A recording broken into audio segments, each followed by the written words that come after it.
Well, the Middle East is a strange place. It can always get stranger, of course. Democratic Congresswoman Tulsi Gabbard of Hawaii announced today that she and former Congressman Dennis Kucinich of Ohio traveled to Syria and met Syrian President Bashar al-Assad during a secret trip there. What exactly happened while they were on the ground? Fox News national security correspondent Jennifer Griffin joins us with the latest on this story. Jen, this is amazing. Well, the Middle East makes for strange bedfellows, Tucker. Senior Trump officials tell me Congressman Tulsi Gabbard was not sent to Syria on their behalf. She and former Congressman Dennis Kucinich sat down with Syrian President Bashar Assad in Damascus. When the opportunity arose to meet with him, I did so because I felt it's important that if we profess to truly care about the Syrian people, about their suffering, then we've got to be able to meet with anyone that we need to if there is a possibility that we could achieve peace. I spoke to Kucinich and his wife Elizabeth today about why they went.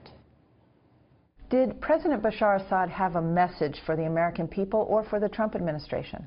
He described the efforts of his country to be able to keep a pluralistic society alive, to be able to withstand 93 different groups coming in from 100 different countries to try to capsize Syria. They're blowing up churches and mosques and making it impossible for a culture to be able to come back together again. This is really it goes far beyond what anybody thought it was in 2011. Jihadists are using Syria as a platform to train their troops. And where will they export the next violence to? This is something that America has to be concerned about. And aren't you concerned about the U.S. teaming up with Russia and Iran to work with the Assad regime? Because Russia and Iran have different interests than the U.S.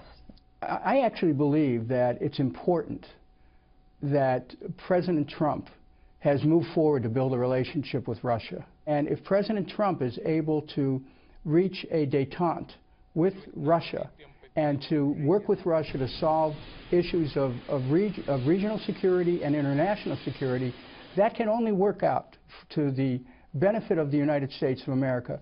We can no longer afford to spend the treasure of our country abroad in these wars. He said that as much in his inaugural. Because remember, those conflicts over there, these terrorist groups are using that region as a training ground, and then we've got to worry about it coming back on the United States. People consider President Assad a war criminal.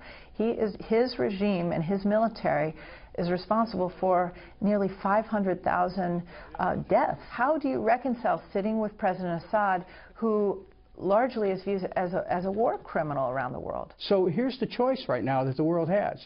You can let ISIS set up camp in Damascus and use it to change the entire region, which means the destruction of Christians and Muslims who are of another sect, and also the concomitant effect on Israel that is inevitable if that happens. Or you can try to stabilize the region and let the people of Syria make their own decisions about who their leaders are going to be. Wouldn't they be?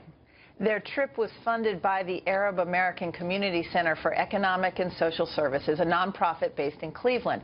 One point of fact, Tucker, last Friday, while the president was being inaugurated here in Washington, Russia was renewing a 50-year lease for military bases and a port in Syria. It's interesting.